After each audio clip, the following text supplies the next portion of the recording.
ஃபியூச்சரில் வந்து எனக்கு நாய்ஸ் வரக்கூடாது, அதனால் வந்துட்டு எனக்கு சவுண்ட் இரிட்டேஷன் ஆகிருக்கு, அந்த மாதிரி நாய்ஸ் வராது. மூணாவது நம்ம டைம் செட் பண்ணுறோம். அந்த டைம் செட் பண்ணுறது நம்மளுக்கு சின்ன வேலை. நம்மளை பொறுத்த வரைக்கும் அது டெக்னிக்கலாக சின்ன வேலை. ஒரு ஃபங்க்ஷனுக்கே போகிறாங்க, ஒரு எமர்ஜென்சியாக ஒரு இடத்துக்கு போகிறாங்க, நம்ம ஒரு 10 நிமிஷம் டயத்தை வந்து தப்பாக பண்ணிட்டோம் அப்படின்ற பட்சத்தில் அந்த டயத்தை பார்த்து அவங்க கமிட்மெண்ட் கொடுக்குற இடத்துல அது லாட்டாக தான் செய்யும். அப்போ யார் மேலே மிஸ்டேக்? அது நம்ம மேலே மிஸ்டேக்.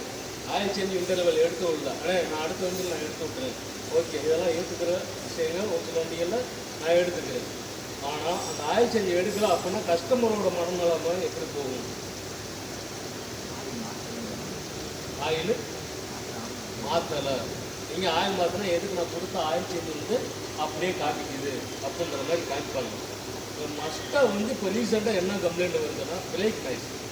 டெய்லி 200 கிலோமீட்டர் ஒரு நாள் வருது, 20,000 கிலோமீட்டர் ஒரு நாள் வருது, 40,000 கிலோமீட்டர் ஒரு நாள் வருது. இயர் பிரேக்கில் காம்போ பிரேக்கில் வந்துட்டு ஃப்ரெண்டு வீல கம்பல்சரி க்ளீன் பண்ணுற மெத்தடு கம்பல்சரி நீங்கள் ஃபாலோ பண்ணி பழகுங்க. ரெண்டாவது இப்போ புதுசை நம்ம என்ன பண்ண போகிறோம்?